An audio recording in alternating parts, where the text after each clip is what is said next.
Newscast with the latest on Azerbaijan.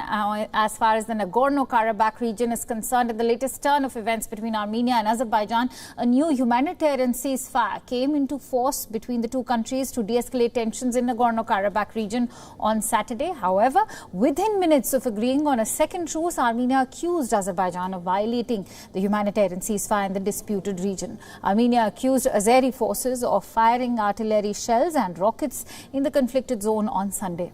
Meanwhile, Azerbaijan is yet to respond to the allegations. The decision of the new truce was taken in accordance with agreements of the Moscow deal.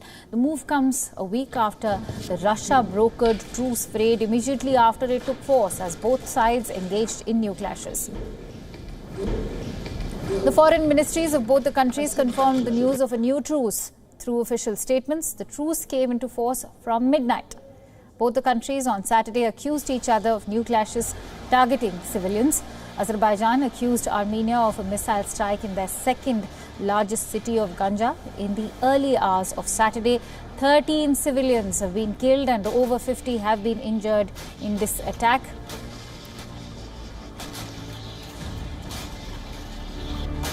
Now, the Defense Ministry of the Nagorno-Karabakh region has stated today that it had recorded another 40 casualties among its military, pushing the military death toll to 673 since fighting with Azeri forces erupted on September 27th. A foreign ministry statement earlier accused of Armenia of deliberate and indiscriminate targeting of civilians. However, Armenian officials denied the attack and accused Azeri forces of attacking civilian areas. The residents of the disputed region of Nagorno-Karabakh are one of the worst affected due to the ongoing conflict. The attacks have claimed hundreds of lives and damaged thousands of buildings. Residents assessed the damage to their properties on Saturday as both the countries announced a new humanitarian truce in the area. Nagorno-Karabakh lies within Azerbaijan but has been under the control of ethnic Armenian forces since 1994. The latest outburst of fighting began on September 27 and has involved heavy artillery, rockets and drones, killing hundreds. United States and France have repeatedly accused Turkey for backing Azerbaijan in this conflict. U.S. Secretary of State Mike Pompeo has criticized Turkey for their support to Baku by stating that this involvement can further increase tensions in the region. Let's quickly get in a sense of perspective from our guest, Professor Muzaffar Sanel, the Deputy Director of the Center for Modern Turkish Studies, who's joining us live from Istanbul at this hour. Thank you, Professor, for joining us on this broadcast. Now, the fresh violation of ceasefire comes after the Azeri president vowed to take revenge on Armenia for a missile strike that took place in Ganja. What explains this violation of the truce? Is revenge becoming the new bone of contention? I mean, there are growing indications that latest military conflict between the traditional hostile former Soviet states was not sparked by accident, but it was pre-planned by Armenia and its regional ally Russia, and militarily and diplomatically supported by France. And today also, yesterday also, the America is also joining this, let's say, to this issue. Armenia violates the human truce that these new indications shows that Azerbaijan does not attack the state of Armenia. They are at war to liberate their own territories in Nagorno-Karabakh, which is occupied by Armenia. According to international law, Armenia is aggressor and invader. Occupation occupied the 1/4 of the Azerbaijani territory. What a shame for the permanent members of the UN Security Council. They are sided with the occupier and invader.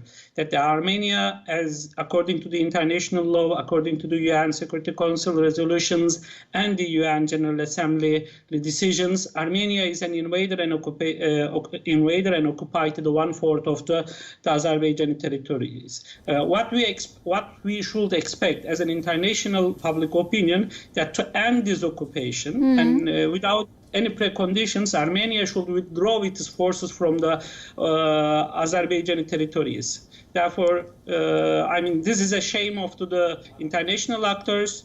Unfortunately, the international law is not recognized by the UN Security Council Professor, members. Going by what you are saying, this is clearly an act of revenge. An eye for an eye is certainly going to leave the whole world blind.